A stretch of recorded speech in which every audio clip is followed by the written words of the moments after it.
Boa tarde, Hugo. Meu grupo é composto por mim, Ana Laura, pela Caroline e pelo Ezequias, e nós iremos falar sobre multiprocessadores simétricos, também conhecidos como SMP. O que são eles? Eles são um sistema, uma arquitetura com múltiplos processadores idênticos que compartilham uma memória principal sobre o controle de um único sistema operacional. E o que isso significa? Pensa, por exemplo, que tu está corrigindo 100 provas. Só que tu leva muito tempo para corrigir, porque são 100 provas. Só que aí tu resolve chamar 2, 3 amigos para te ajudarem a corrigir essas provas. E aí tu percebe que terminou bem mais rápido. E isso é exatamente o papel do SMP. Ele permite que o computador chame amigos, que na verdade são outros processadores, para dividir esse trabalho. E é daí que vem o SMP. Só que para ele ser um SMP, ele precisa cumprir algumas características, que são elas. A primeira é que precisam ter 2 ou mais processadores semelhantes e também ter uma capacidade comparável, que é ter a mesma força, a mesma qualidade e etc. A segunda característica é que o tempo de acesso é aproximadamente o mesmo para qualquer processador. Pensa, por exemplo, o processador A, ele leva aproximadamente 2 minutos para ler um dado. Então, o processador B, ele tem que demorar aproximadamente esse tempo. Ele não pode, por exemplo, o processador A ser bem mais rápido que o processador B, ou vice-versa, porque senão não vai ser um SMP. A terceira característica é que todos esses processadores, eles estão ligados à mesma memória RAM e aos mesmos dispositivos de entrada e saída, como por exemplo teclado, disco, rede, e eles também dividem os mesmos recursos.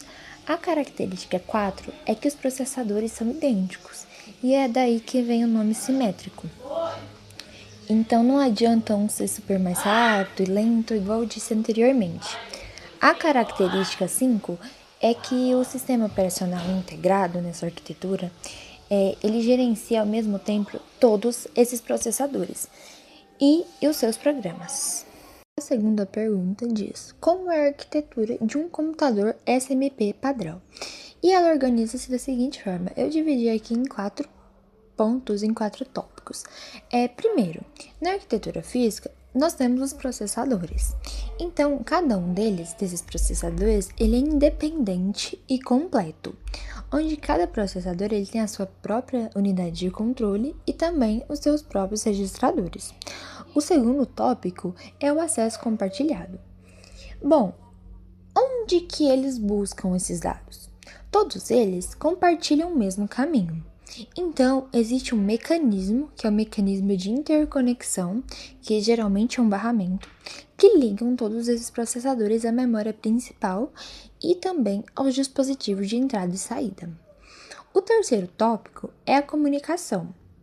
Bom, e se o processador A precisa avisar algo para o processador B? Então, um quer avisar algo para o outro. Eles não conversam por fios soltos. Então, a comunicação deles acontece através da memória. Como que funciona isso? Um processador escreve uma informação no endereço de memória e o outro processador vai lá e lê. Então, são assim que eles trocam dados. E por último, no último tópico, nós temos a cache. Bom, na cache nós temos um problema.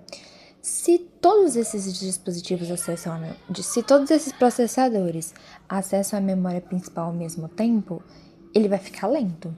Então, para resolver isso, cada um desses processadores ele tem a sua própria memória cache, L1, L2, por aí vai. E ela serve para guardar os dados mais usados ali perto do processador. E com isso vai reduzir o tráfego e vai deixar tudo mais rápido. O que é TLP, paralelismo a nível de thread, e SMT, multithread simultâneo? O TLP executa várias threads em paralelo em diferentes núcleos. As threads de um mesmo programa passam por um escalonador que o sistema operacional gerencia. Este escalonador redistribui as threads do programa para as diferentes CPUs contidas no sistema.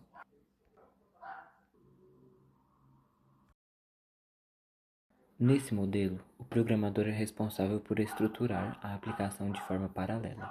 cabe a ele criar várias threads com fluxos independentes. Essas threads pertencem ao mesmo processo e compartilham o mesmo espaço na memória, o que permite comunicação rápida, mas exige mecanismos de sincronização, que fica a cargo do sistema operacional usando o escalonador. O escalonador que irá decidir em qual CPU que as threads serão divididas. Todo esse processo permite que múltiplas partes do programa avancem ao mesmo tempo, o que pode resultar em redução do tempo total de execução do programa. Um ponto importante a se destacar é que o TLP não é automático.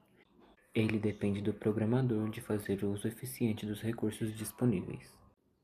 No multithreading simultâneo, SMT, o paralelismo será aplicado em apenas um núcleo, buscando aumentar a eficiência e uso de hardware. Neste método, um único núcleo físico é interpretado como 2 ou mais núcleos lógicos.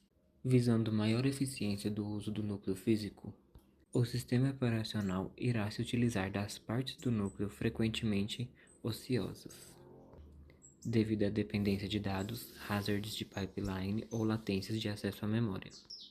Entre essas lacunas, podem ser colocadas para execução diferentes processos. Um bom exemplo de aplicação de SMT é o Hyperthreading, implementado pela Intel.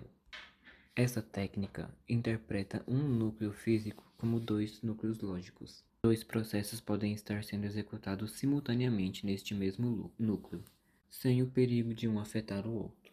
É importante lembrar que a aplicação deste método não irá duplicar a velocidade da CPU, porém ela irá potencializar o uso eficiente, uma vez que as lacunas produzidas de um processo irão ser utilizadas por outro.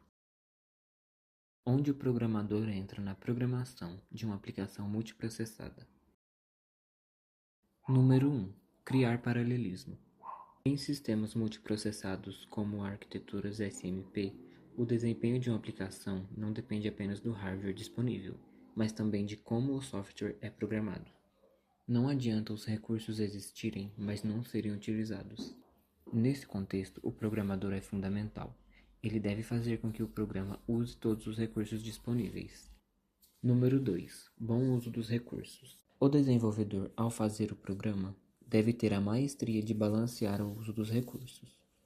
Ao ter conhecimento do hardware, ele deve prever sobrecarga de uma thread para evitar gargalos ou evitar o ócio de algum núcleo. Embora o compilador não seja responsável pelo escalonamento das threads, suas otimizações complementam o trabalho do sistema operacional, resultando em uma execução mais eficiente da aplicação. O que é coerência de cache e qual a importância disso no projeto de um SMP? A coerência de cache é um problema fundamental que surge em sistemas com multiprocessadores com caches locais. O problema é o seguinte: várias cópias do mesmo dado podem existir em caches diferentes simultaneamente. E se permitirmos que os processadores atualizem suas próprias cópias livremente, isso resulta em uma imagem inconsistente da memória. Imagine que 2 processadores têm a mesma linha de cache. Se um processador atualiza sua cópia, o outro ficará com um valor inválido sem saber. As leituras subsequentes dessa linha inválida produzirão resultados incorretos, a menos que as outras caches monitorem o tráfego da memória ou recebam notificações diretas sobre as atualizações. A coerência da cache é essencial por 2 motivos. O primeiro, é óbvio, é a corretude do programa. Sem um mecanismo de coerência, diferentes processadores veriam valores distintos para a mesma variável, levando a resultados incorretos e comportamento imprevisível do software. O segundo é o desempenho do sistema. A organização com 1 ou 2 níveis de cache associado a cada processador é essencial para alcançar desempenho razoável. Porém, essa organização só funciona adequadamente se houver um protocolo de coerência eficiente. O objetivo de qualquer protocolo de coerência é permitir que variáveis locais assim usadas cheguem à cache apropriada e permaneçam ali durante várias leituras escritas, enquanto o protocolo mantém a consistência das variáveis compartilhadas que podem estar em várias caixas ao mesmo tempo. Existem 2 abordagens para resolver esse problema, que são as abordagens por software e por hardware. As soluções por software deixam o compilador e o sistema operacional lidarem com o problema, analisando o código e marcando dados problemáticos. A vantagem é transferir a sobrecarga para o tempo de compilação, Mas a desvantagem é que as decisões são geralmente conservadoras, desperdiçando o potencial da cache. Já as soluções por hardware, conhecidas como protocolo de coerência de cache, fornecem reconhecimento dinâmico em tempo de execução. Como o problema é tratado apenas quando aparece de fato, há uso mais eficiente da cache. Essas soluções se dividem em protocolos de diretório, com controlador centralizado, e protocolos de monitoramento ou SNOOP, com responsabilidade distribuída. A abordagem mais utilizada é o protocolo MESS, implementado em sistemas como o Pentium 4 e PowerPC. MESS significa Modifier Exclusive Shared Invalid, as 4 estados possíveis de cada linha de cache. O protocolo usa Write Invalidate. Quando o processador deseja escrever em uma linha compartilhada, ele invalida essas linhas nas outras caches primeiro. Isso permite múltiplos leitores, mas apenas um escritor por vez, garantindo a coerência de forma eficiente. Diante de tudo o que foi apresentado, quais são as vantagens e as desvantagens dos processadores simétricos?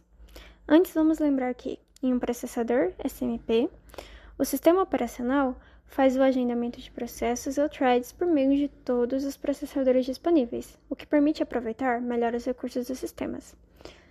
Diante disso, podemos elencar 4 vantagens principais. A primeira é o desempenho. Se um trabalho pode ser organizado de forma que algumas partes sejam executadas em paralelo, um sistema com vários processadores alcançará um desempenho superior a um uniprocessador do mesmo tipo, visto que múltiplas tarefas podem ser processadas simultaneamente.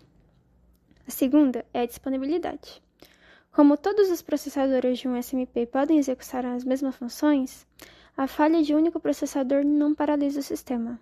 A máquina continua funcionando, apenas com desempenho reduzido, o que é crucial para ambientes que exigem alta disponibilidade. A terceira é o crescimento incremental. O usuário pode melhorar o desempenho do sistema simplesmente adicionando processadores adicionais, sem a necessidade de substituir todo o hardware.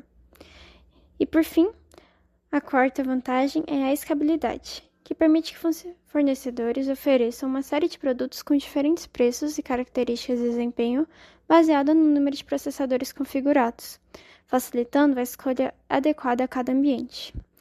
Um recurso interessante e atrativo do SMP é que a existência de múltiplos processadores é transparente para o usuário. O sistema operacional cuida do escalonamento de threads ou processos e da sincronização entre processadores. Entretanto, essa arquitetura também tem desvantagens. A primeira é a complexidade do sistema operacional. É necessário que o sistema operacional seja sofisticado o suficiente para fornecer ferramentas e funções para explorar adequadamente o paralelismo. Sem isso, não vamos ter os benefícios indicados anteriormente. A segunda desvantagem é o overhead de sincronização.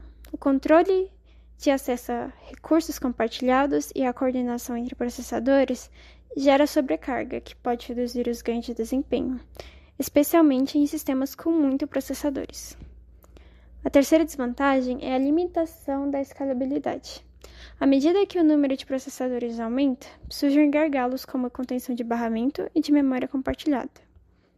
A quarta desvantagem são os problemas de coerência de cache, como falamos anteriormente.